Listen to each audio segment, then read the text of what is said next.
So accordingly, we have today's session schedule. A quick overview. I'll take the next 2 minutes on a quick overview about Head Start because many of you are new to the session. So it is worth knowing about Head Start. Head Start is one of India's largest early stage startup community. We have been operating since almost 13 years now, and we have impacted over 15,000 ventures in the last couple of years. We have hosted almost close to 2,000 startup events now, and most of us, almost all of us are volunteers except the administrative staff. And we have a reach in almost 30 plus cities now, reaching to almost 50 cities in the next 1 quarter. And we have been a very old organization in this space. Quite a good number of startups, or maybe very funded, renowned startups in this space, have been associated with one or the other Head Start event in the past. And there are many such names, countless names, those who have been a part of one or the other initiative via Head Start, or they have done a lot of partnerships which we have done with renowned multinationals at a global level, as well as a lot of investors who have partnered with us in various initiatives. So we are also working with a lot of government organization. We are very closely working with Atal Innovation Mission, and we are very closely working with a lot of Atal incubation centers in helping their startups and helping their incubator in corporate connects or in terms of mentorship and many other alliances. So there are a lot of initiatives which Head Start is involved into. So almost 14 different initiatives in which all the volunteers across India are active on. So most of the initiative are all centered on the early stage startup ecosystem and on how do we benefit the startups, early stage startups primarily. And so a lot of initiatives, as you can see on screen. So I'll just name a couple of them so that you get a quick overview of how it is. So Head Start Kickstart is an initiative wherein startups pitch to investors for their drawing their first check. Then we have initiatives like Head Start Boosters, wherein we have a lot of corporate partners who have been giving a lot of freebies and goodies to the startups to support them in their early stage. Then we have Head Start Jobs, wherein job seekers can get some good jobs with startups. Then Head Start Wellness, Head Start Merger and Acquisition is a very good initiative wherein startups, those who are looking for mergers and acquisition opportunities, they can get benefited from this initiative. Then we have a very well-renowned flagship initiative called Startup Saturday, wherein on every Saturday of second or third Saturday of the month, we conduct offline as well as online meetups with the startup community. So similarly, there are many such initiatives. Incubator and Accelerator, I already talked about how we are working with over 80 to 100 incubators now.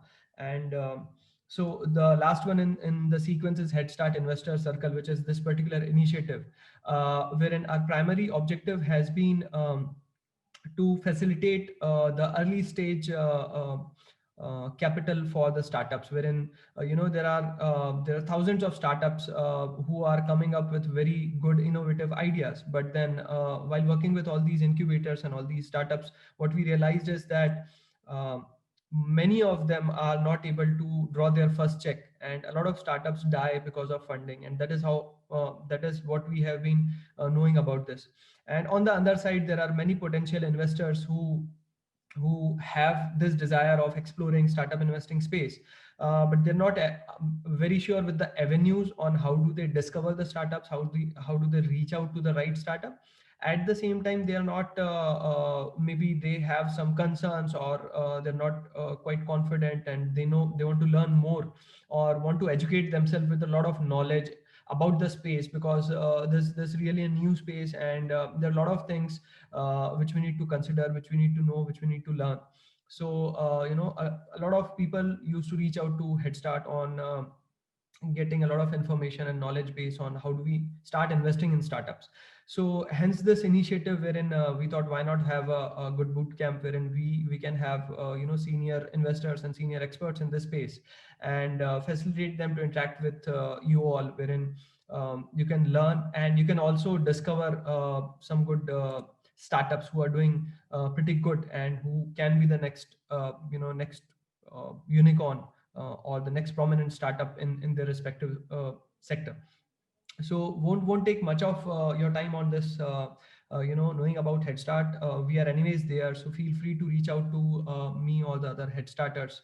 We'll also have a short FAQ or discussion at the end of the session, wherein we can talk more about the investor circle and how we can get connected, how you can become a member of the investor circle, and what are the other benefits which can help you out in your concern areas. So uh, I would not like to introduce our speaker of the day, Rajiv Ved. I'm sure he must be here. Okay, yeah, I see him. So let me have a very quick introduction about Rajiv. Uh, so he is, we had a lot of concerns about evaluating the right startup. So even in the last few sessions, we have been listening a lot about how do we evaluate a startup, how do we know which startup is fit for us, right? So we said, I mean, no other person than Rajiv for this thing, because he has over 20 plus years of experience. He has won multiple heads, uh, be it as an angel investor, be it as a entrepreneur himself.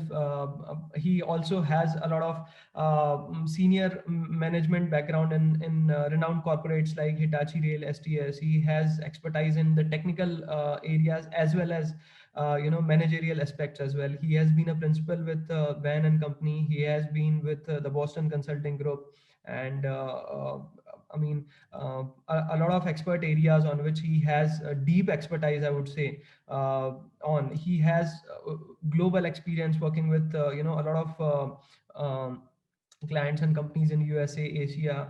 He has expertise in strategic development, be it economic analysis, M&A, the market entry strategy, pricing, technology. So a lot of things. So the list is, I'll keep on saying. But then, I would want Rajiv to, start his talk, and I'll just be patient and listen to him. And maybe after some time, when we all are done absorbing all the knowledge, then maybe I'll quickly ask a couple of questions raised by you all. And over to you, Rajiv. Thank you so much, for handholding us. In fact, even before launching the initiative, we have been in touch with Rajiv, and he has always been quite supportive and a very go-to person for us in resolving our concerns as well, while we are driving and initiating the initiative. So thank you so much, Rajiv, for that as well. And I really welcome you wholeheartedly for the session. Thank you, Tushar. And thank you very much, Ujjwal, and the rest of the Head Start team. I'm audible, I'm visible, everything okay? Yes, yes, yes, very clearly. Okay, fantastic. Thank you very much. I appreciate the time and the energy and the effort that the Head Start team has taken. I mean, I would like to start by thanking them first and foremost. As Tushar said, they are volunteers, and the enthusiasm and the energy they bring to the table is quite a sight to behold. And they're very passionate about this topic, which I think is very much a need of the hour, and it's very, very good. So thanks to all of you. I would also like to thank all the people on the call, specifically those who are about to embark on this wonderful journey of wanting to get into angel investing or startup investing. I think it's a wonderful adventure, and I'll use my words very carefully. I think it's an adventure if you look at it, and it's going to be a fun journey. So thank you, everyone. I'm going to speak for the next, I think, 30 to 40 minutes. I will cover about 5 topics. The first 3 are going to be just context setting and background.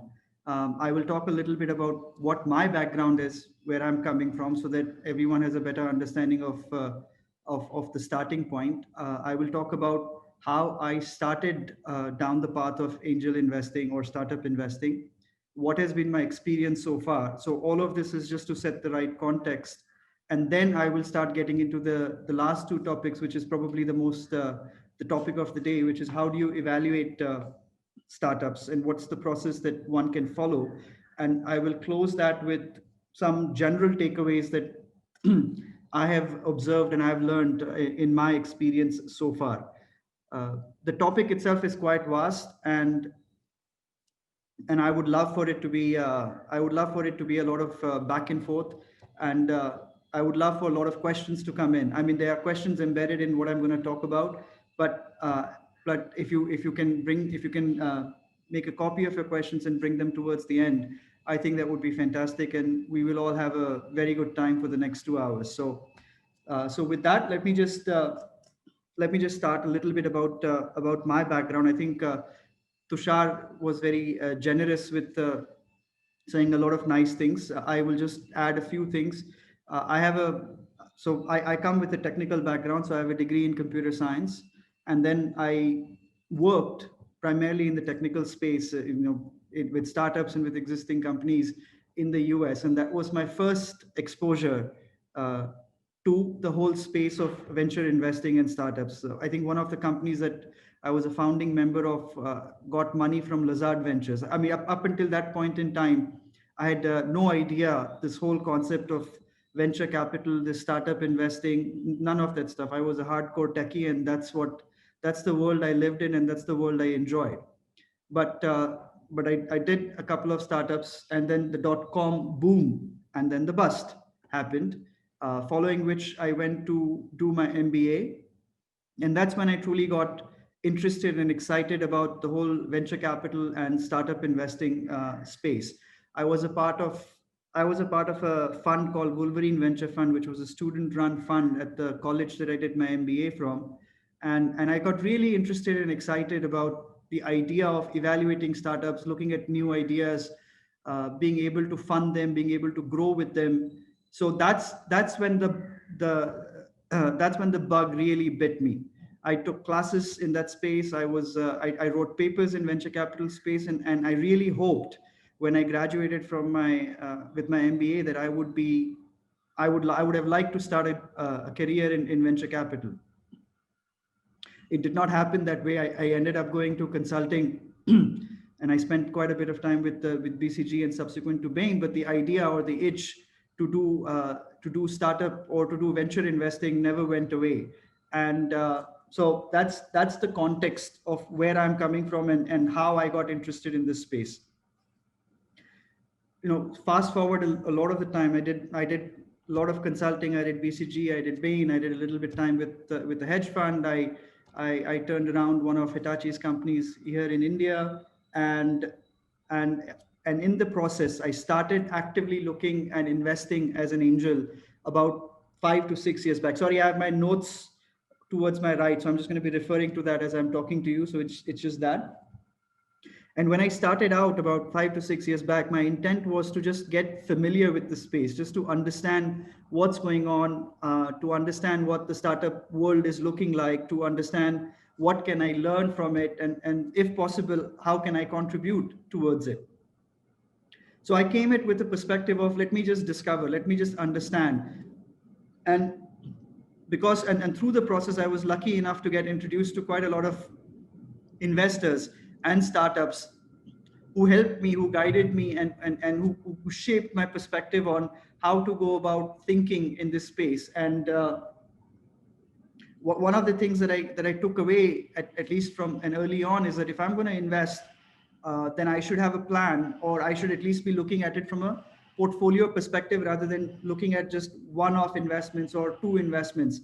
So that was drummed into me, or rather that is something, that is a realization I came to, was to think about it from a portfolio approach. So think about startups as a portfolio of your mutual funds or your stocks, or your other asset classes, if you may. So I started with that approach, and my primary objective at that point in time was still, let me just understand, let me discover, let me have fun with it. It was not, I'm going to make money out of this thing, or I think I'm going to hit the next unicorn, or none of that stuff. I mean, that possibility always exists, but it's a very low probability event. And that's something that we will talk about a lot, about possibilities and probabilities, and how one can think about when it comes to this space. So anyways, that's how I got started. And initially, the companies that I invested in were simply coming in through through people I got introduced in the space, and through a very small network. Uh, and and before we go in, I mean, I can just to give you guys some statistics or some base numbers. So after about 5 to 6 years of investing, I would say that about 10% of the total number of companies that I've invested in have already gone belly up. So that's all of my investment there has been written off. Another 10% are also belly up. They've just not been written off. So that's 20% of my companies that have just gone up. 10% of the companies are treading water. I mean, you never know what's going to happen.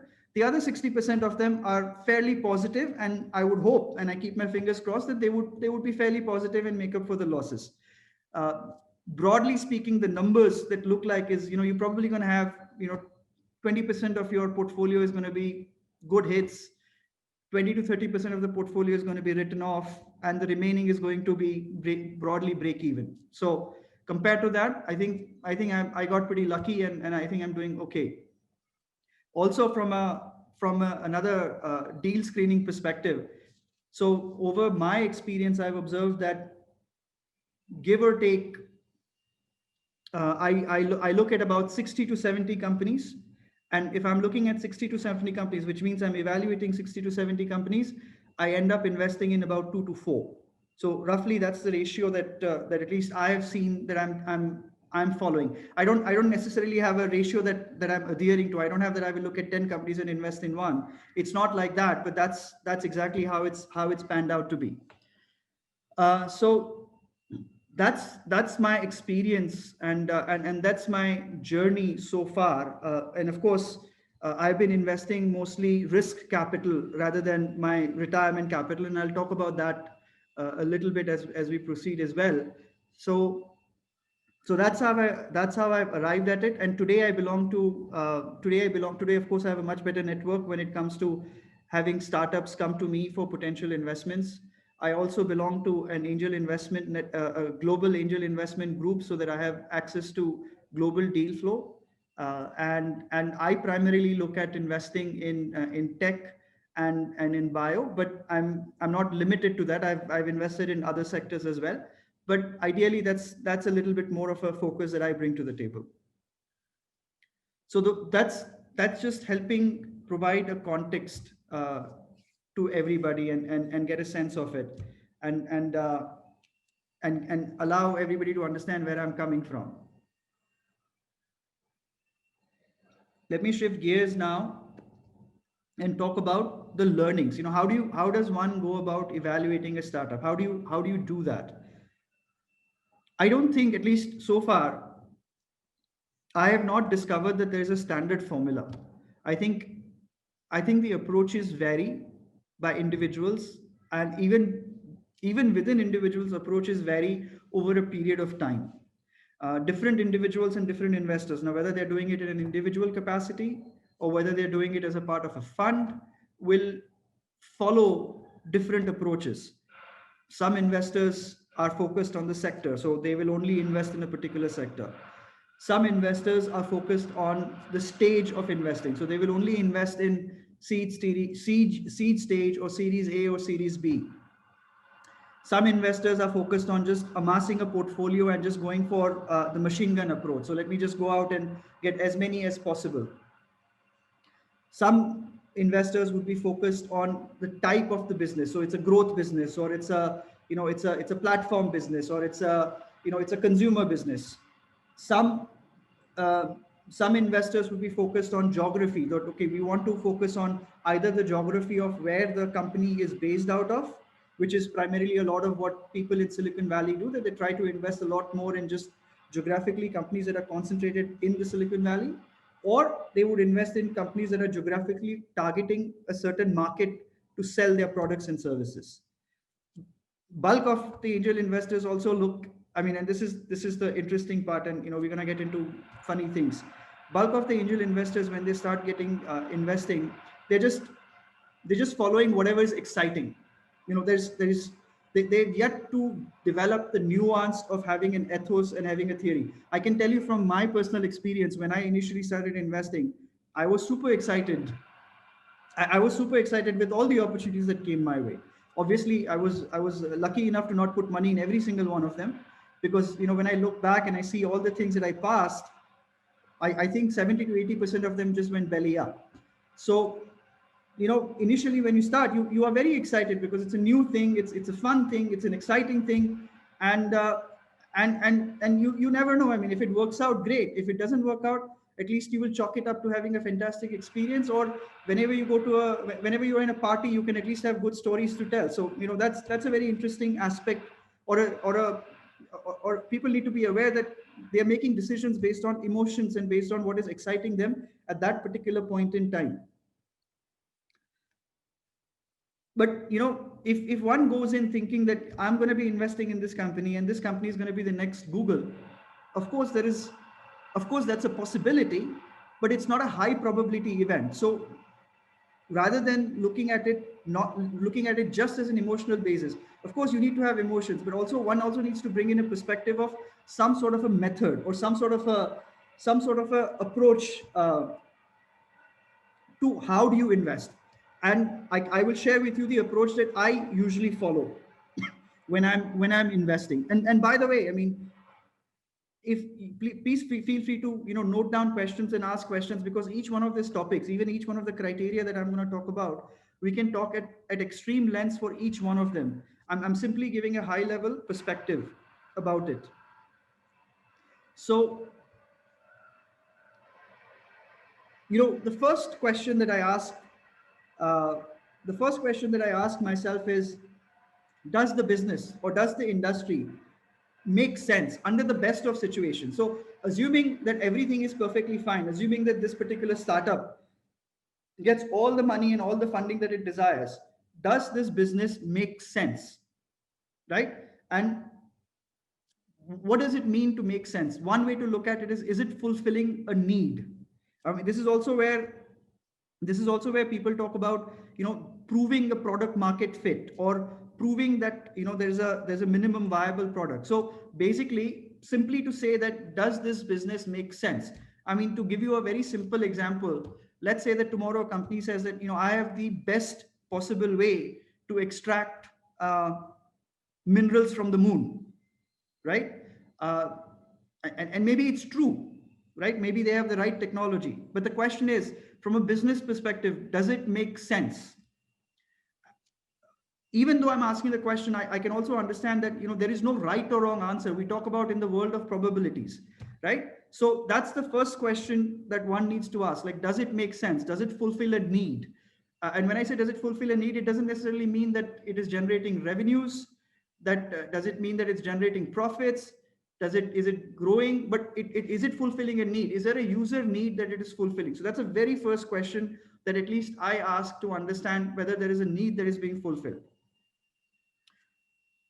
And is it the next question after that is, assuming it makes sense, assuming it's fantastic. The second question that I ask is, uh, can this business operate at scale? Is it going to be sustainable at scale, right? Uh, and one can look at, so for example, if one is looking at a business that is dependent upon a very crucial raw input or a raw material, then generally speaking, all else being equal, it's not particularly scalable, because it is dependent on this rare material which neither the company nor the founders can control. So prima facie, it's not necessarily scalable. That's why today you see a lot of valuations, or really high valuations, for software companies, because it's extremely scalable. The marginal cost of serving the next customer is close to zero. That's why the premium for software companies is really, really that high.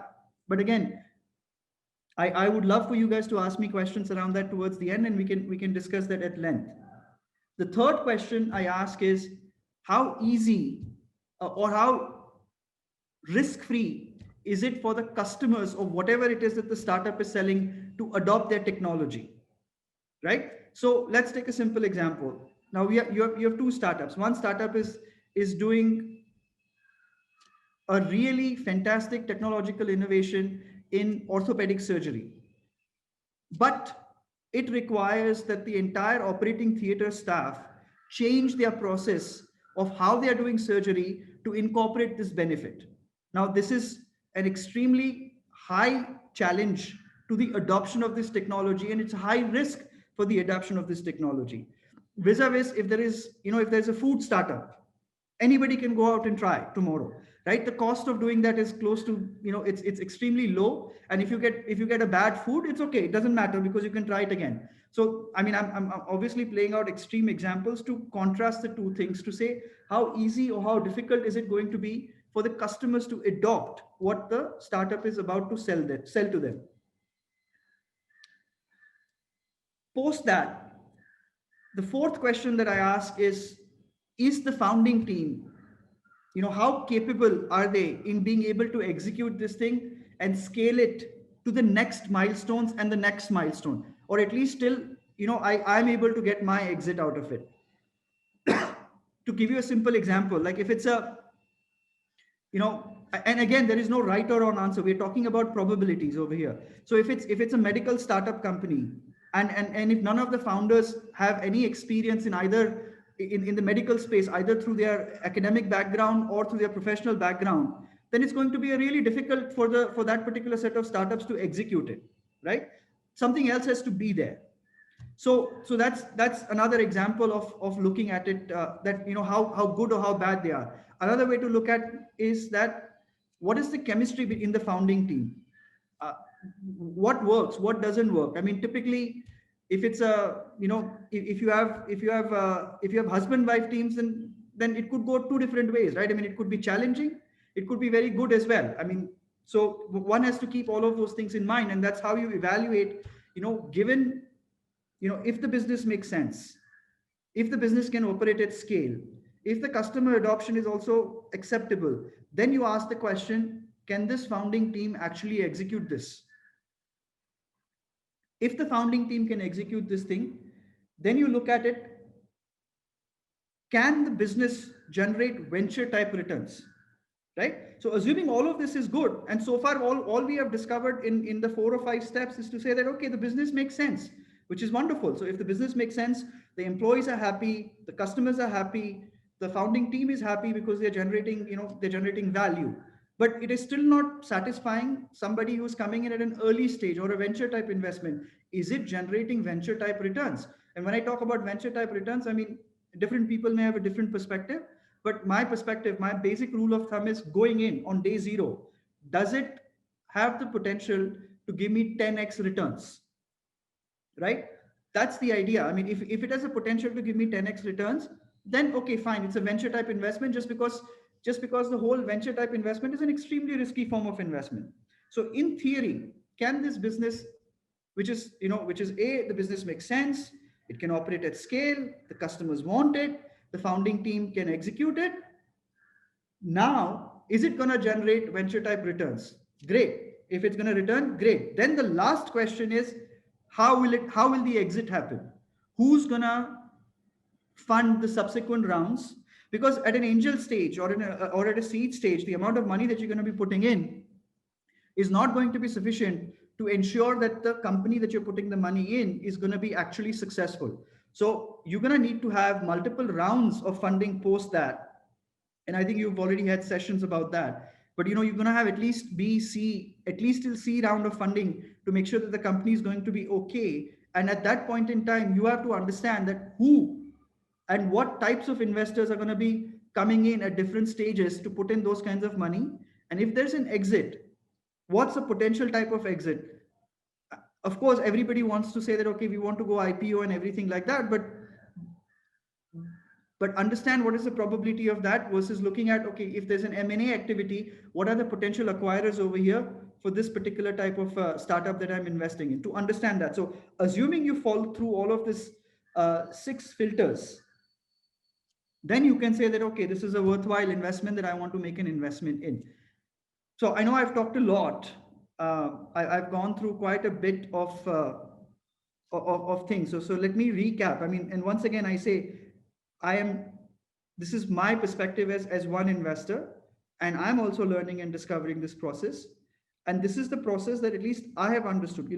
I recap that there could be many different approaches. One can simply say that One approach is one looks at the sector and says, this is the hottest sector right now. This is what is drawing a lot of venture funding.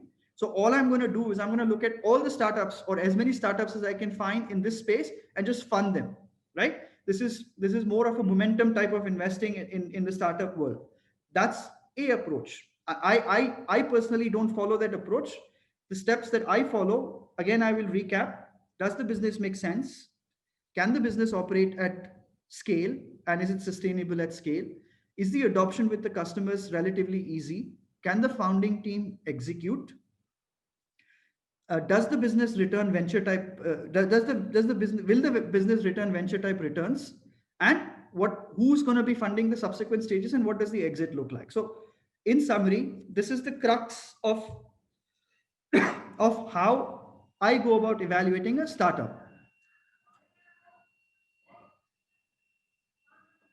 which I think was the big topic that we wanted to cover today. And having said that, I'm going to close it with some overall takeaways. Right?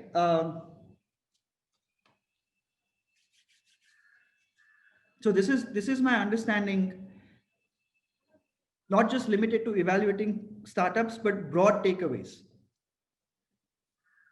First point, guys, as I said before, guys and girls, sorry, as I said before, investors are a really dedicated set of individuals. And startup founders are really dedicated set of individuals. And as investors, we have to be respectful of them and be nice to them. The amount of money that we put in at an angel investment stage does not give us the right or the authority to be anything but nice to the founders. They have a passion, they have a vision, and they're driving towards it, and they're creating value, and which is something that has to be celebrated and accepted. Please remember that as you go about your processes. Second point, don't invest any more money than you can afford to lose, or you can afford to lose sleep over. Please do not, these are my opinions, guys. This is just my opinions. Please do not go about borrowing money to invest in startups or putting your retirement money in startups, because it's by far one of the riskiest investments that one can make. Be prepared to put in the time and the effort. And this is a very broad statement. Be prepared to put in the time and the effort to, first of all, understand what it is that you want to get out of this thing, and what is your ethos. Why are you approaching this thing? What is your philosophy? What is it that you want to strive towards? You want to have fun, you want to make money. What is that you want to do? And try to understand what all.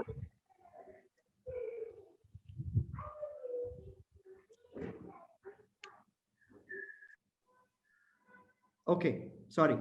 And to understand what all you want to strive out of this thing. Similarly, plan to put time and resources in evaluating the startups. It is time intensive, it is energy intensive, it does take up a lot of mind space as well. And as I said before, it's an extremely risky type of investment. And unless you're going to have fun with it, unless you want to put time and effort into it, rethink your approach, because you will hear a lot of stories about successes. This company is successful by so much, this company returns so much, this investor was successful by so much. That is survivorship bias. You may not hear cases of instances where people have lost money, where they've not been successful. That doesn't mean there's failure, but where they've not been successful.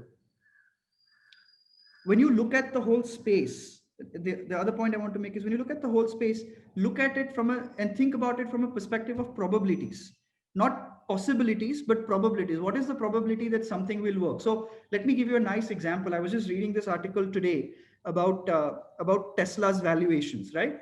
And it was an article, I think, in Financial Times, where somebody was saying that, look, Tesla is running at a crazy valuation right now, where it's worth significantly more than like 18 auto companies combined.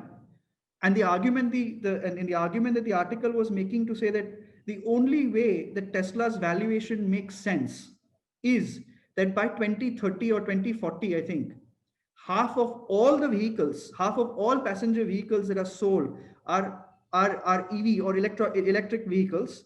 And out of that, Tesla is selling half of them.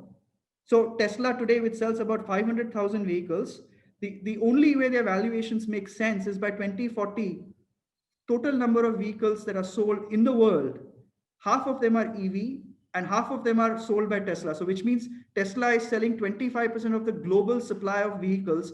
Only then does today's Tesla valuation make sense. Now, nobody knows what the future is, but one has to apply a simple probabilistic metric to it and say how probabilistic are any of those scenarios. So that's what I mean when you look at when you look at your own approaches, when you look at evaluating your own startups, look at it from the perspective of what is the probability of certain events, what is the probability of a certain outcome, what is the probability of a certain outlook. So apply that thing, apply a what if approach and a hypothesis driven approach, which will help you in deciding, okay, does it make sense, going in as well. Ask good questions, for which you will need to be humble. You will need to take time and effort to understand what really matters when you're sitting down and evaluating startups. And you will need to put in the effort to evaluate and understand what the company is doing. So be humble and ask good questions. And if you want to talk about what does a good question mean, we can talk about it in the Q&A side as well. Another point to also understand is, in addition to money, what is it that you as startup investors or angel investors bringing, what other value are you bringing to the table? And lastly, I'm going to close it by saying that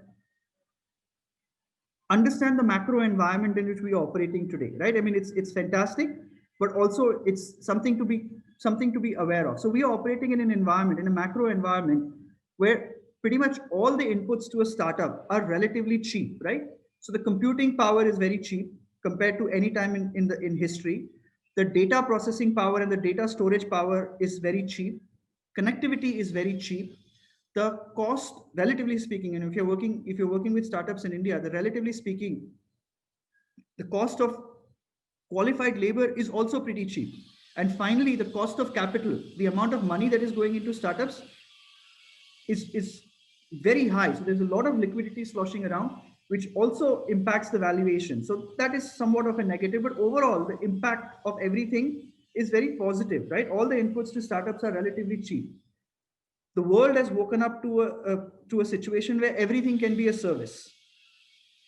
Geography is no longer a barrier, as much of a barrier as before. So, people can be sitting in India and serving Slovakia and vice versa. The cost of discovery, the time to find new products, new services has also come down. So all of this is a net positive, and it's a very interesting space to be in. And hats off to all the startup founders who are working in this thing, and to all the investors who are working in this thing. And that's it. Yeah, I mean, that's broadly all the things that I wanted to cover. And unless there is something that I've missed, please tell me, or I would open up for question. Tushar, I leave it to you. Yeah. Uh, thank you so much, Rajiv. I was also patiently listening to it, and jotting down a couple of points from my learning as well. Uh, so yeah, we do have a lot of questions on chat, as well as a few of them had DM'd me the question. So before I take them up, I had also listed down a couple of questions which I was curious to ask you. Yeah. Just of overall, from aspiring entrepreneurs, aspiring investors perspective, the things which might be there in their head, because I have been talking to a lot of them offline on calls and all, and the usual questions which they ask me, I thought you would be the best one to answer such questions. So first thing I would like to question you about is, we talked about different space, we talked about electronic vehicle, we talked about so many different segments and sectors. uh, from an investor's point of view, if I have to put in some money, how do I decide on the sector specifics? Like, uh, let us say electronic vehicle, it is a new and upcoming sector. We do not know the size of the sector which it can come up in the future. We do not know the various nitty-gritties and so many things about these new spaces, let us say deep tech or AI and so many. How do we value, how do we estimate on the valuation or on the money which we are putting in and the equity which we are getting in against that value, against that amount? Okay, so it's a good question. So the question is, how do we look at, how, so the question is, and let me paraphrase it, how do we evaluate new sectors? Let's take EV and let's take AI to begin with, right? Hmm. So let's just take these two and let's just walk it through a little bit more carefully, right? So when we look about EV, we need to understand, and whoever's going to be the investor rather than the startup has to understand that what is the space that the founding company or the startup is looking to find money in.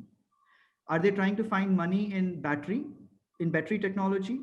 Are they trying to find money in the automation technology of how to drive the car? Are they trying to find a company in understanding the inputs or processing the inputs of getting it? Which one of these things are they going to be looking for money, right? So then I'm just, for the sake of this conversation, I'm just going to look at it from the perspective of uh, let's just say that they're looking to say that there's a battery technology, right?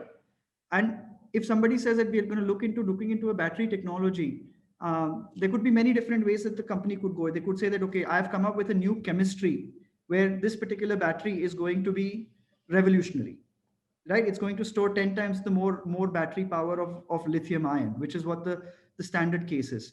If that is the story, if somebody says that I have a new chemistry, then one needs to understand that a little bit more. One needs to go into the detail of it. As if I'm the investor, I would go into the detail of it to understand, okay, what is the revolutionary part about this chemistry. I would look around and do my own research to say, is the chemistry actually revolutionary? Then I would look at, what is it about the founders that gives me the confidence that they actually know how to convert this chemistry, and how do they know how to master this chemistry and then even have the possibility to convert into a product. But if at an early stage, I'm less interested in whether they can convert it into a product. I'm more interested in trying to understand that how novel is the chemistry behind it, and what is the credibility of the founders to say that they've developed this chemistry. Then I will look at, is it patentable? Then I will look at to say, okay, if it's a new chemistry, who will it be of interest to? And I will also look at to say, does any of this chemistry depend on any very specific rare ingredients? Does it depend on rare earth? Is that controlled? Is that not controlled? If I'm able to answer that question, then I'm looking about a best case scenario, then I would invest. Does that make sense, Tushar? Am I answering it properly? Yeah, yeah. Understood.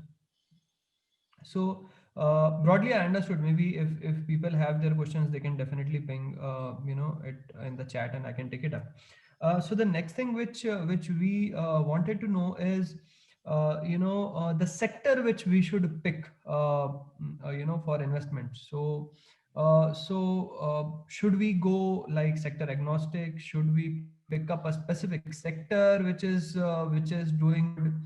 Or should we reach out to experts and pick up only those sectors which most of the investors like? For example, right now edtech is very hot. We see that this year edtech has received tremendous funding, which is like even more than in the last 5 years what they have been receiving. So should we invest in only the hot sectors, or how do we know, and how as a new investor I pick up a sector to invest? Well, Should I? if you know, let me know. I will put all my money there. Yeah. Right. So it's a very good question. I think it's a very, very valid question. It's a very fair question. And I think it's a very good question. So let me try to deconstruct that a little bit and answer it. So the question is, how do we decide which sector to invest in, and how do we know from advance? So, well, let's start with the simple question. You don't know, right? Hmm. You don't know in advance. I mean, you take the example of edtech sector, and I can tell you that I've lost money in edtech sector. I've invested in a startup in edtech sector, and I've lost money. So while edtech sector is hot, you're absolutely right. That doesn't mean that every single company in this particular space is going to make money. So one aspect. So there are two aspects to it, right? The first aspect to it is, if you are an investor, the first thing to understand is, are you getting, so you will only be able to invest in whatever deal flow is coming your way. Okay. And the deal flow that's coming your way is going to be a function of two things. It's going to be a function of either either your own personal networks and how much you as an individual investor are hustling to find those ideas and those startups, or it's going to be a function of what kind of angel network or your syndicated network you belong to, and what kind of deals are coming your way. So while I may want to invest in all the next unicorns, that may not be practical or possible because those deals may not be coming to me at all. So it's a function of those two things. So I think before we go into saying that I want to invest in edtech space or I want to invest in medical space or something, I think it's a lot of it is just a function of how much effort is your angel network putting in to bring in the deals that they are coming their way, as well as how much effort and hustle you as an individual investor are willing to put in to go after those things.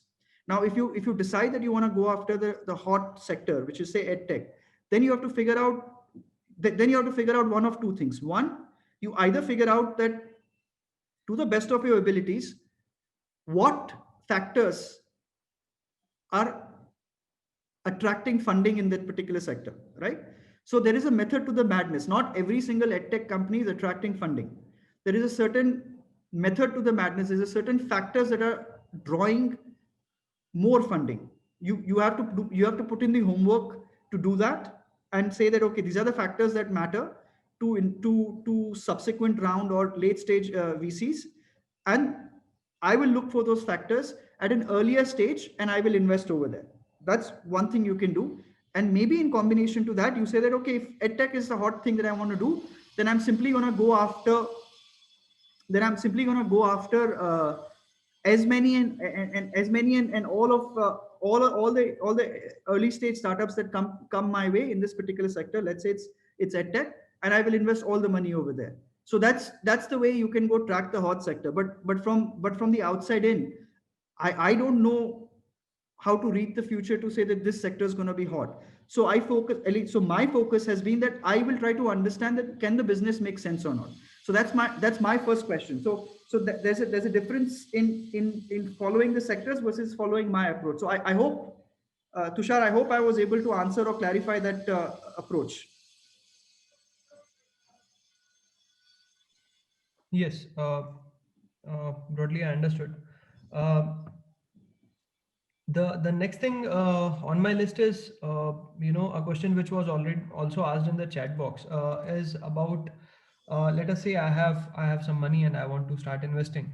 So there are many options, right?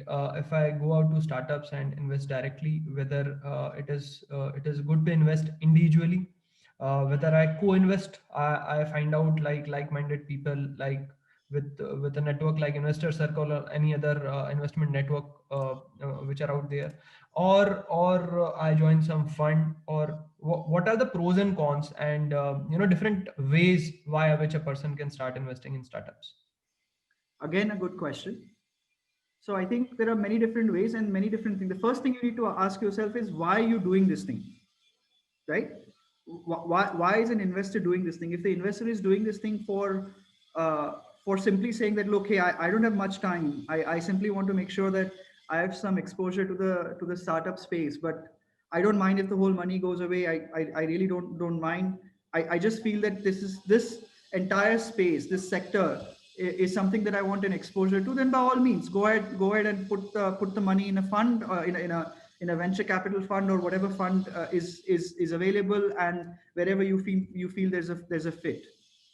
The second stage, of course, is that I want to do this thing, but I want to do it only with a trusted set of people, and all of us are as committed in looking at it and giving it not just money but also time, and all of us are also committed to go after and looking for deals ourselves. We are able to understand and do screening all the way from the first stage to when we do the term sheets and all of that stuff, and we want to be really hands on. Then yes, by all means, either do it, if you have the wherewithal to do it alone, or if you want to do it with a whole bunch of people where you're distributing the risk and you're syndicating those deals, do it with everybody else.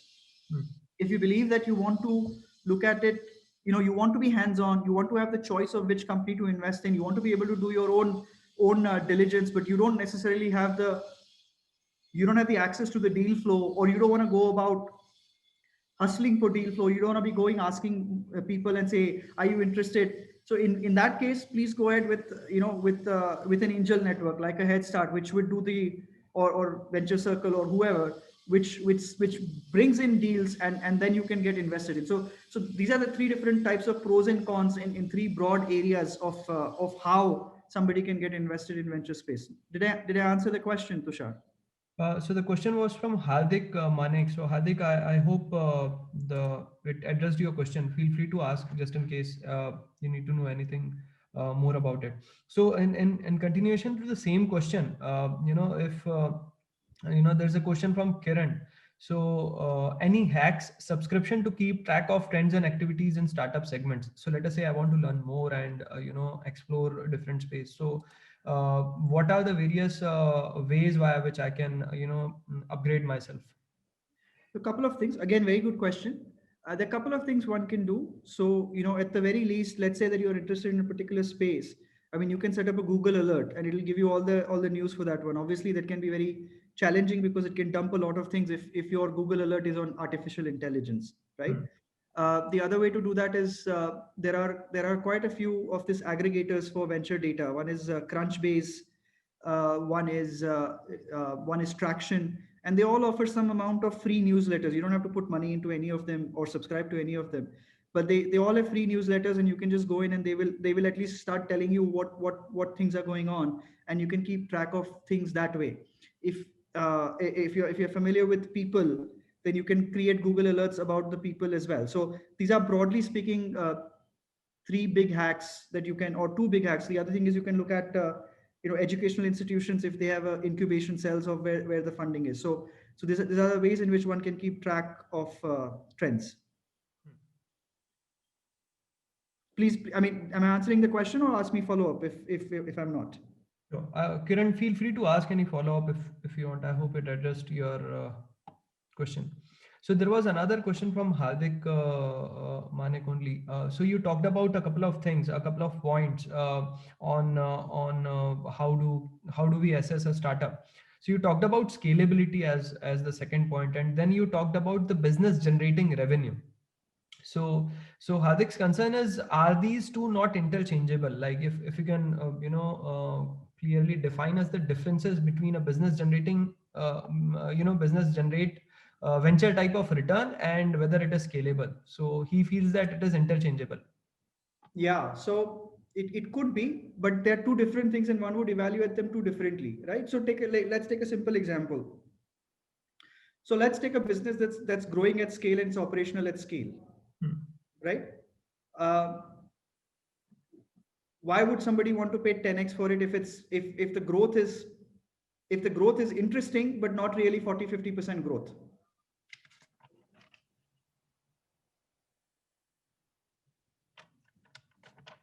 So that's the question that one has to ask, that is there enough of a market out there?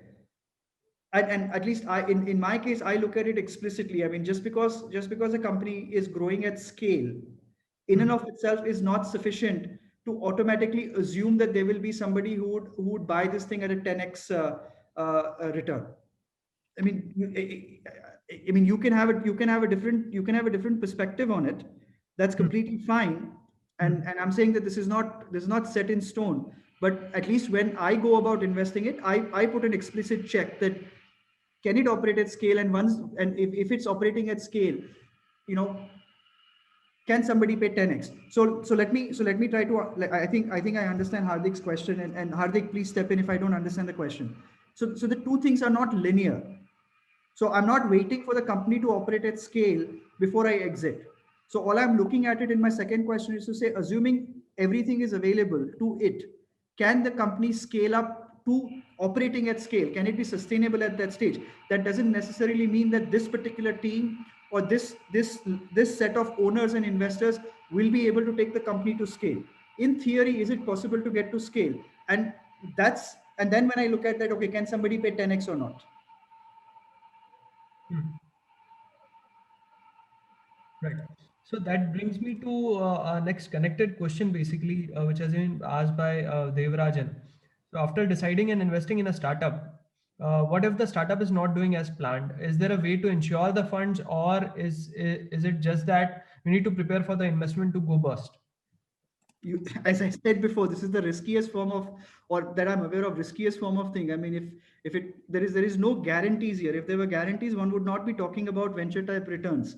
And one should go in with the eyes open that whatever investment one makes can go to zero. Right. So again, another connected question. We are also very passionate. Like I've seen, investors are also very passionate about startups and the space. That is why they are investing in it. But then, how much should we get involved in the operations? Like, or how much should we get involved with the founder in the company? What if when we realize that the startup, like you said, you mentioned some percentage of startups are not doing that great, how much do you get involved and how much do you advise us to get involved and do heavy lifting, not heavy lifting, but involvement is the right word, I think. So that's a good question, right? And I think it's a good question to ask, because please understand a couple of things. So the first thing is that this is going to be an set of angels who are going to be investing, right? And Hmm. uh, and as in an individual capacity, a single angel is going to invest what, 5 to 10 lakhs, give or take, roughly thereabouts.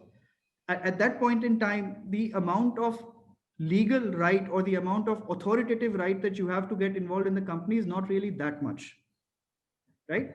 The better possibility is that if you have a relationship with the respective founding team, then you have that much more softer possibilities of influencing them, leveraging them from an influence and a leverage perspective. Of course, if you as an investor are very interested in a particular company, then all the opportunities do exist for you to formally participate in the operations of the company, either as a consultant, either in a short term basis, or as a full time employee. That also happens quite a lot. Okay. Hmm. So I hope that answered your question, Devarajan.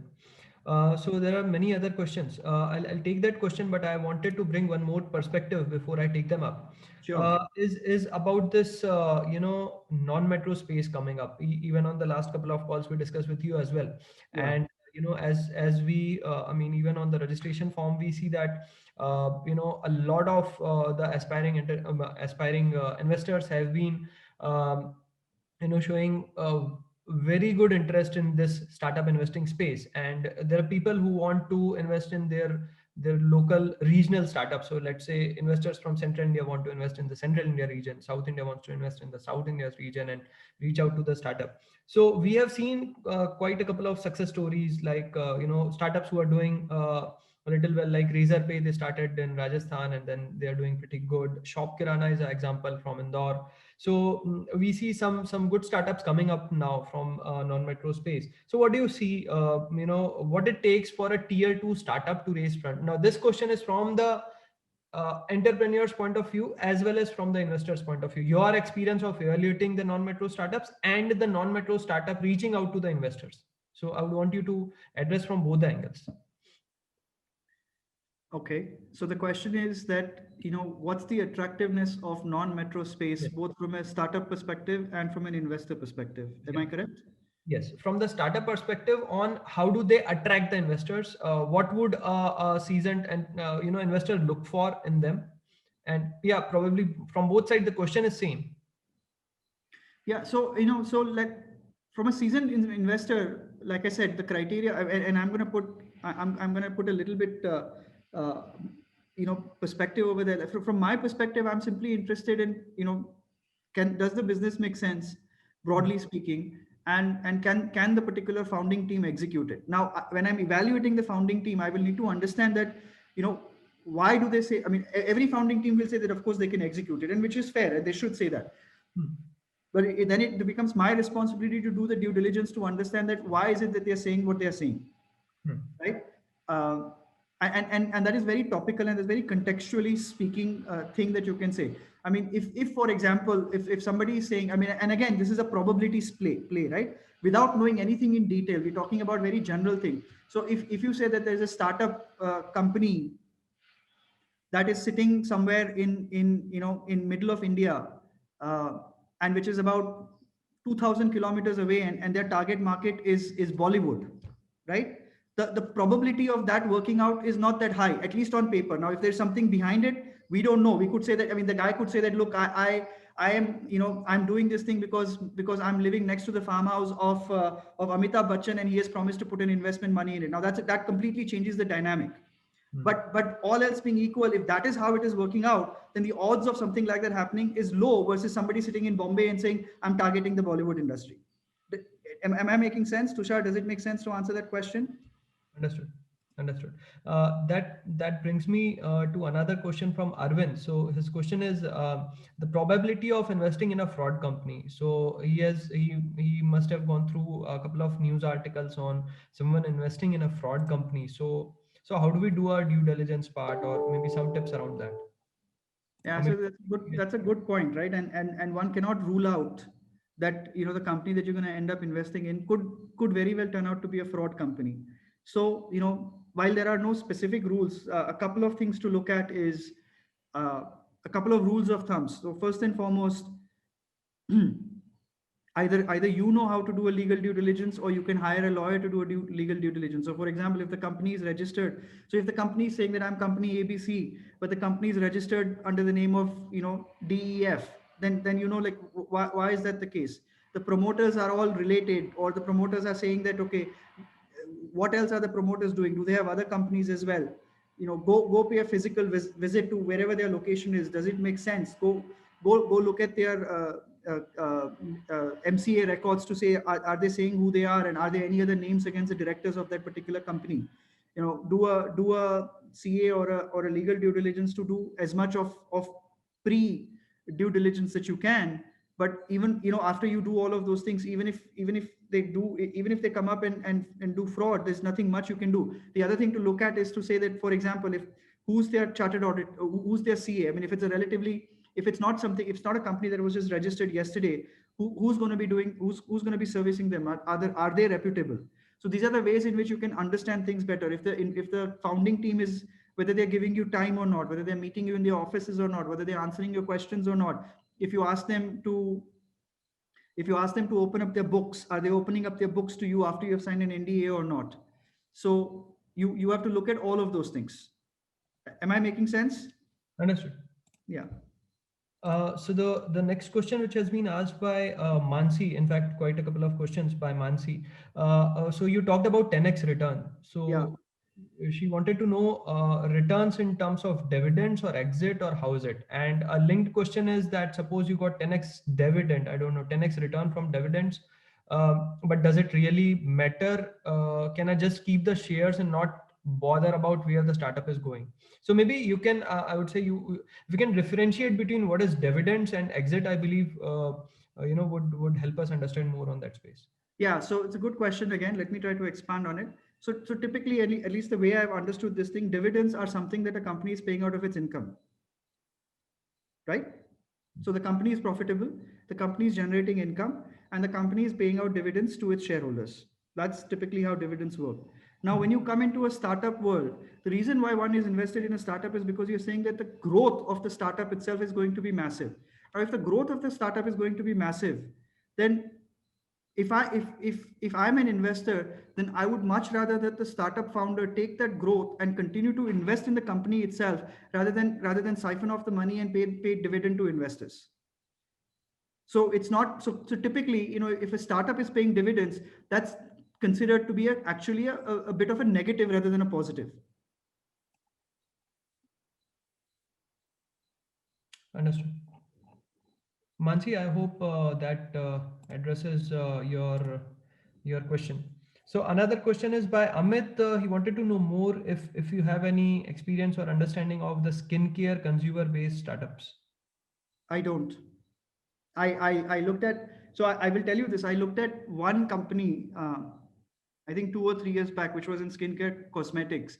And I decided not to invest in them because I simply did not understand that what is the success factor in this space other than having a good brand and a good distribution network to make one skincare company stand out versus another good skincare company. And when I say brand and distribution, to build a brand and to build a distribution network takes a hell of a lot of money, which at an angel stage, any amount of money that an angel puts in is going to be insufficient. So that was my criteria at that point in time, and I decided to pass on it. Beyond that, I don't know much. Right. So another question from Arvind is how to value cash burning startups. All startups are going to be cash burning. That's why they're looking for I funding. mean, if you can elaborate the question a bit, even I'm not able to clearly understand the exact query which you have. So Kiran is asking if you're a part-time investor, let us say I'm not investing full-time and I just have some savings or maybe some uh, additional amount which I can invest in startups. So how many startups typically we should engage with? He just wanted to question whether if investing in 3 to 5 startups is going to be very heavy involvement for someone. So again, a good question. So I think, and I don't have clear answers for this one, but I mean, I think it's a good question. I think it's a very legitimate question. I think you should budget on spending about anywhere between 1 to 2 hours uh, at least per startup per month, give or take. I hope that answers your question, Kiran. So there was one question from Nimisha earlier. How much funds do one need at least to start investing in startups? So that is a question. That's I mean, again, it's a fair question. I appreciate that, but I think that's going to be, I don't think there's a rule of thumb. I think it's going to be dependent completely based on an individual investor's appetite, whether they want to dip their toe and whether they want to do just one company, whether they want to go out and look at it from building a portfolio of, whatever, however many companies they want to. But typically, at an angel stage, again, things may change from what I understand, but at an angel state, from a single angel, I think companies, individual investors invest anywhere between 3, 4, 5 to up to 7 or 8 lakhs per startup. Right. So there are two specific questions about you which people have asked. So one is Sridhar has asked about your, he might have checked your LinkedIn and he wants to know more about your stealth mode startup which you have mentioned. And Uh, second, one had asked about the amount which you typically invest in a startup. okay, so the first one is a stealth mode startup. It's related to working on automation. So it's completely software based. It's automation in for personal productivity. I mean, that's the extent of what I'm willing to share at this point in time. But if they can keep looking at my LinkedIn page, maybe in about, I'm still early, but maybe about 3 to 4 months, I'll have more to talk about that. The amount of investments that I make, I think it's a little bit of a personal question, and I would hesitate to answer that. But what I can say is it varies. I may do follow-on rounds in companies that are of interest to me as well. So another question from Devarajan is what is the average wait time to evaluate the returns? 5 years. 5 years. Assume 5 years. It can be better, but assume 5 years. Yes, a straight and very clear answer that you need to wait and be very patient because then only maybe after a couple of series rounds you can see how are you getting returns. So how to so Lalita is asking about how to evaluate platform or aggregator model, assuming they are making money in offline online mode. I'm not sure I've understood the question. Platform models, the startups having platform or aggregator models, how do we evaluate them? Platforms having aggregator models. So, No, Tushar, help me out a little startups bit. having Can they give me an those example? startups. Yeah, so those startups who are having an aggregator model rather than I mean they are just aggregators like plain aggregator startups. How do we evaluate them? Okay. I'm asking, can you give me an example? So What like what let's say the way Ola started, like just aggregating the ah, a particular space okay. rather than having your own inventory or rather than having your own Are there any aggregator models that are making money right now? but that's a question. That's why Okay. Anyways, no, but having said that, I'm so just moderating at this point of time and picking no, up the no, question. fair enough. I was trying to maybe you can, that is what, maybe you can explain it from that angle, how to be careful about the models, or maybe the importance of models. That can be another way. So aggregator models are very interesting. I think if they work, they are fantastic, right? Because you can bring in the network effect and go completely, completely astronomical. The challenge is building that network effect, and how are you going to build that network effect, and what is going to be your differentiator, Hmm. right? So let's take the example of Ola, Uber. Like, if you're talking about the Ola thing, I mean, obviously there's a huge value in connecting. There's a huge value in connecting the users to the cabs on demand, right? Which was so they're definitely fulfilling a need that didn't exist before, and there's definitely value in and obviously there's a shortage of supply, right? So in this case, the supply is a number of cabs, relatively speaking. So if you have locked up all the cabs, and then you have value in that. But how do you continue to make money in that? That I have not figured out yet how to do that, because it's a very specific type of a platform. Lalita is talking about an example of Urban Clap. Yeah. Again, another model. Same concept, similar concept, right? I mean, urban clap sends people to do all kinds of services and support. Am I correct? Yes. Right. So let's okay. So let's take an example also on this one, right? I think it's a good question, and I think it's a very interesting thing to explore, but we can explore it with more times. So what is the problem that the urban clap is solving? In theory, what are the problems that urban clap is solving? So in theory, problem that could be solving is, okay, it's creating amount of trust, right? Because hey, I want to call an electrician, I don't know whom to trust, but urban clap can deliver trust to me. The other problem it is solving is, there's a cost of discovery. So I don't know where the electrician is. Instead of making 4 phone calls, I will I will just go in and go to urban club and do the discovery, right? uh, how do we do that, right? So those are the two big problems that they are solving. The question then becomes is, how much how much is it worth, right? And what is the stickiness factor to it? And there you have to be very careful, because if you say that if you say that urban clap is going to be delivering quality, then if you are an investor, then you should be asking that at scale, when you are in 35 cities, what processes does urban clap have to ensure quality? Because if there is no quality, nobody's going to be on the platform.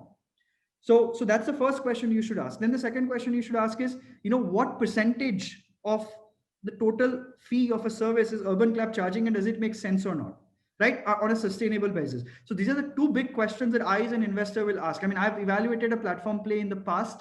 It was in a very niche space, and I passed on that simply because of these two reasons. None of these two were sustainable. Sorry, Lalita, did I answer your question? Yeah, so Lalita, feel free to unmute yourself and ask, just in case you feel like you have any follow-up. You can just unmute and just get involved in the chat. No problem with that.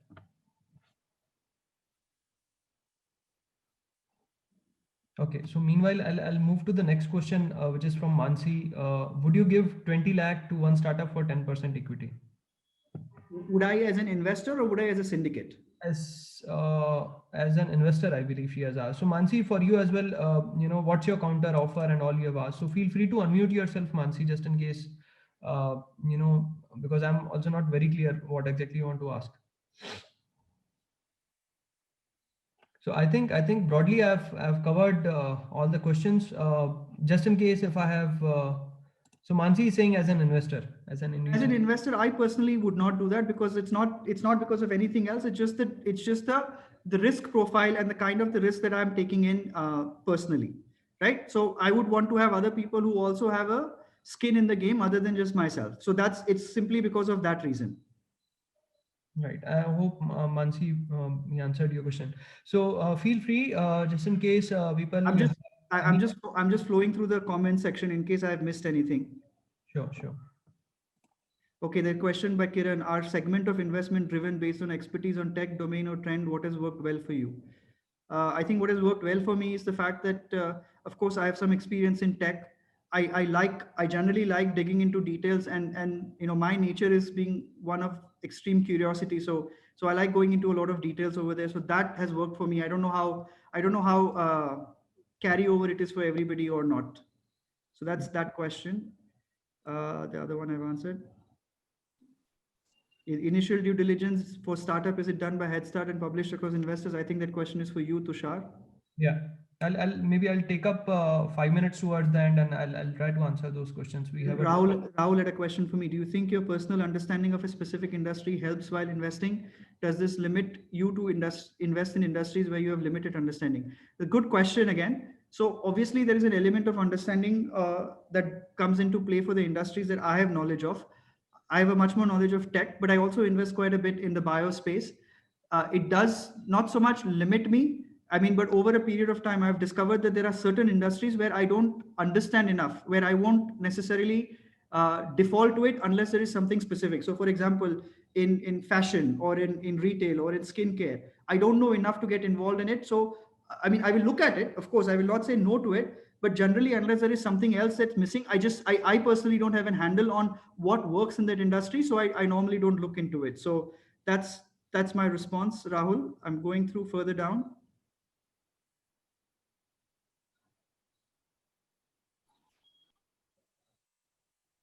I think What are the different, okay, so from Suman to everyone, what are the different aspects to check in team capabilities? I think to look at team capabilities is a proper full day session. I think there's a lot of things to look at a very high level, simply to understand that, you know, what is it, what makes us believe that, you know, they can execute whatever it is that they're saying to execute, right? And it's not so. For example, if somebody says that I have 15 years of experience overall, okay, but why does that matter to this particular space? Somebody has to be able to translate that. Maybe there's a reason, maybe there isn't, but at face value, in and of itself, that is neither here nor there. Similarly, I said, if somebody is, you know, operating in a biospace and not a single person has a bio background, then one would wonder, like, okay, what makes us believe as investors that this team can execute? right. So there is another related question from Kiran regarding the team's profile. He wants to know about the academic profile you see for investing. Academic profile for investing. Can they elaborate on that, please? Academic profile of the founders and the Sure. founding team. If you want to invest in a startup, Right. how important it is, and how do you see it? I think I'm not so sure that I would. I mean, of course, you know. So there are two aspects to it, right? So one aspect to the academic profile is how relevant and how specific is it to being able to execute the business at hand. So that's one aspect, and I think to many levels that is the most important aspect. So whatever it is that they have done, can does it help them in execute the idea that they are presenting? At least to me, that is the most important. I'm saying it varies from different investors to different investors. So whatever I'm saying is applicable to me, it may not be applicable to everybody else. And then there's the other aspect of it, to say what is the pedigree that you bring to the table. I mean, do you have a brand name academic pedigree or not, which is I mean, unfortunately, which is relevant when you go out and get funding. It matters when you're going out and raising subsequent rounds of funding. Right. So, Sorry, one question from Ahan Joshi.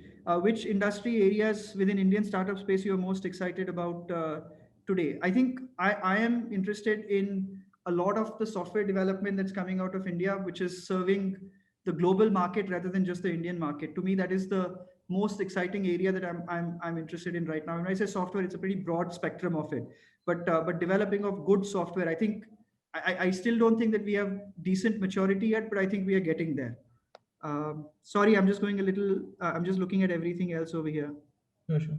So there's another question from Anand on, can angel investor take an exit during Series A round? So yeah, so again, a good question. The choice is not with the investor. The choice is with the new money that's coming in, right? So if the new money that's coming in, if they are going to allow investors to exit or not, the probability of an angel getting an exit at Series A is very low. Got it. Broadly, I think we have covered up the questions. Rohit has one more question on what are the various parameters that you look for when investing in a biotech startup? Sorry, come again. Biotech startup. The parameters that you look for while investing in a biotech startup. He wants to know more. Good question. in a biotech startup? So the biotech space is a pretty broad space. I think it's a function of which aspect of it. Is it going to be testing? Is it going to be drug development? Is it going to be a part of surgical intervention? Is it analytics? Which one is it? And all of them have broadly different parameters to it. So if it's drug development, for example, then the big parameters to understand is how much expertise do the founding team have, and where are they in the stage of getting regulatory approvals for their drugs.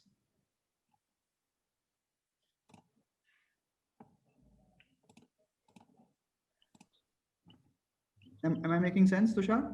Yeah, completely. So Rohit, if you have any follow-up questions, feel free to ask. Hey Rajiv, Deepak here. Actually, I'm using my wife's laptop, so it is showing as Lalita Shri. So,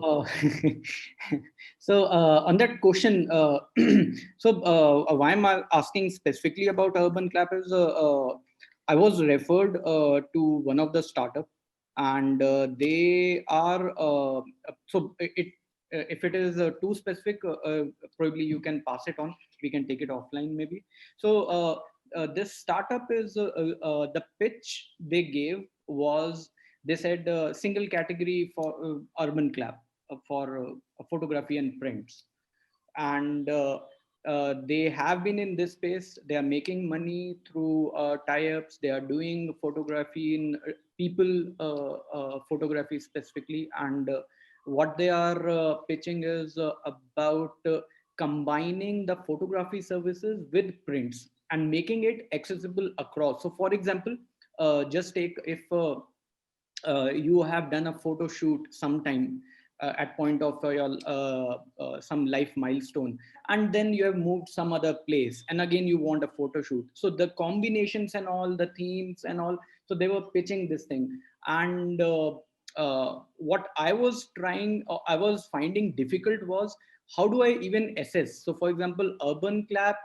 I understand that a customer who comes in would be revolving across categories, but how probably this thing could be evaluated. So again, this came through a referral, and they were trying to group in a bunch of people to pool in X amount of money, and that is what I'm trying to evaluate.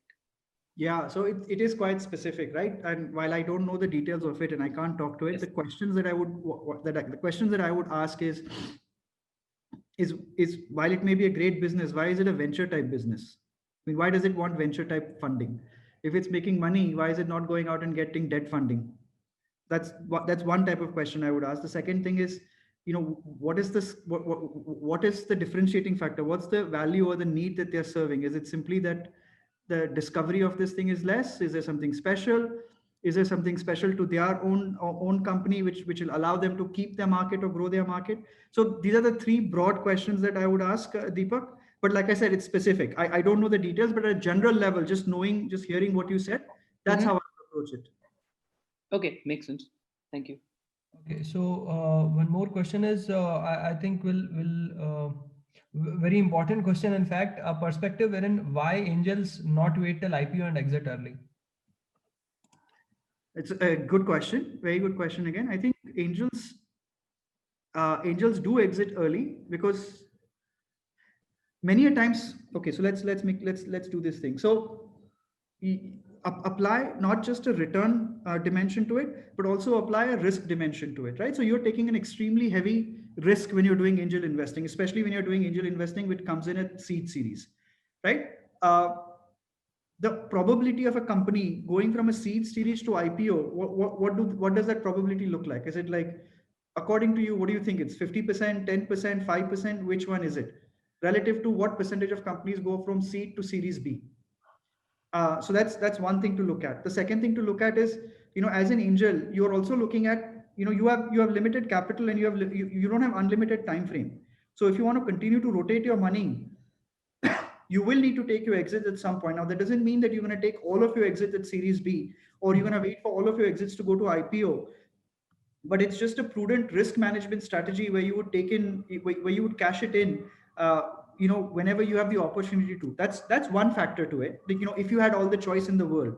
The second choice is, many a times, whenever series B or series C funding, venture capitalists come in, they want a clean cap table. They don't want any angels anymore on the cap table.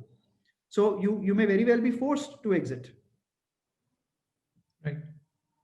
Understood. So, I'll take the liberty to ask one last question. To you, Rajiv. We have been asking so many questions to you, We still have and 25 minutes. you have been so open to answer all of them. So, you know, 3 or 4 tips from your side to, or maybe your learnings to the first-time entrepreneurs, like very specific 3 or 4 tips which you can give us as a closing note. Was there a chat question that came up before I do that, Uh, Tushar? Can you ask them to wait for upside? Okay, the same linked question for IPO. Can you ask them to wait for upside? You can, but that doesn't. But that's not up to you. Right. Yeah. Yeah. Uh, so shall I respond to your? I mean, shall I Yeah. respond to your Yeah. question? Please go ahead. Yeah. Yeah. Please go ahead. Okay. So I think, a few things to understand is, first understand, uh, why are you into this thing? Why are you doing this thing? Hmm. uh, are you doing this thing to discover it, and are you doing this thing, are you starting out to for on a journey, or you are saying that, okay, I'm just buying 3 lottery tickets in hopes that one will work? It's a very different approach. Or are you doing this thing simply to have an exposure to an asset class which you don't? So it is very important for you, as a new investor, to understand why you are going to embark on this journey, or whether you're going to embark on this journey or not, or whether you're just going to do 1 or 2 investments. But be clear to yourself, right? Then the second part of it is, be clear as to what is the risk capital that you're willing to lose. I mean, just completely lose. That's the amount you're going to be putting into this thing. And third, if you are interested in doing this thing, then decide the amount of time and effort and energy that you're willing to put into this thing, because that matters. That matters quite a lot. Tushar, did I give you 3 points? Yes. Understood. I hope that was a very good learning for all of us all, and you know, so questions are coming in, and I'm sure that you are very accessible on LinkedIn and other social media network, and I'm sure that you would. Only LinkedIn and email. I don't have any other social media, unfortunately. Okay, great. So, people can, I'm sure that you can guide them just in case they face any challenges, and we are always there, for answering the questions. And we also have follow-up sessions. So this is just the third series of the boot camp, and there are going to be many more such sessions in future as well. And we are all accessible. Rajiv has also supported us in the past as well, and I expect the same kind of support in future as well, Rajiv, Of wherein you course. can guide us and mentor us on things which we all are doing as Head Start and as a investor circle members as well, to all of us. And I've also shared a link to the WhatsApp group in the chat, so feel free to join the chat box, sorry, the WhatsApp group, wherein you can interact with other, all of us. Our past speakers are also there, so feel free to speak out questions in those forums as well. We would be happy to take up your questions. I'm also sending the link of our group mail ID for investments at headstart.in, wherein feel free to ask your questions there as well. We would love to answer your queries. I'm also sending the link to a master class, a hands-on master class on due diligence. A lot of questions were around how to do the legal stuff and all, in the past as well. So we have specifically scheduled a separate session on a master class, a hands-on session on due diligence with Ankit Manglik next week on 26th. Do register for that. And I've also shared a link for the membership form just in case you want to be a exclusive member of the investor circle, wherein you feel that you would want to have a continuous engagement with Head Start, feel free to fill up the registration form and one of the team member can get in touch with you. The last thing which I would request you all to do is answer a poll. We have a poll over here, and feel free to rate the poll, so that we get to know how was the session for you all, whether it added any value, and whether you'll refer the Head Start Investor Circle, such forums to other people in your network. It is always good to reflect on the things what we are doing, and improvise the next time we do it. And once again, I would like to thank you, Rajiv. Thank you so much for taking out time for all the audience. I hope that the session was pretty interactive and it added value to your expectations and the things what you are looking for. And that's it from my side. Any closing note, Rajiv, from your end? No, I appreciate the effort that you've put in, and I personally have learned a lot. I've enjoyed this journey of being a startup investor. I've learned tremendously, and it's very exciting. And I wish all the best to all of you who are about to embark on this thing. And thank you all for being patient and listening to me ramble on, and to Tushar and Head Start. So thank you all very much. Thank you so much. I'll keep the forum open for the next couple of seconds because still a lot of them are answering to the polls. Can I drop off, Tushar? Sure. Thank you so much, Rajiv. Thank you so much for joining in. Thank you. Take care. Bye bye. Bye bye. Thank you so much, everyone, for being a patient audience. Thank you, Tushar. It was interesting session. Thank you, Nimisha. I'll reach out to you separately. Please do join the WhatsApp group. Definitely, I've done that. Thank you. Thank you, Tushar. Thank you so much, Surya. Hi, Tushar. This is Krishna here. Is it possible to share the link to the WhatsApp group, by email and the form by email or something? Yes, sure, Krishna. Drop in your mail ID. Yes, I'm going to reply to you directly. Yeah, you're on my email, so I'll reply to you. Yeah, thank you. Okay. Thank you. Yeah. Thank you, Tushar. My question is, I already registered for membership and paid the fee. How the next, how the thing will move now? We'll onboard you on the community forum, Arvind, and we'll be having a welcome call with you most probably next week. And then from there, we'll understand your expectation and take things ahead from there, Arvind. Yeah, thank you so much. And it was a wonderful session. Thank you. Thanks a lot. Thank you so much, Arvind. Thank you, Anil. So I'll be closing the session now. Thank you so much, everyone, for joining in.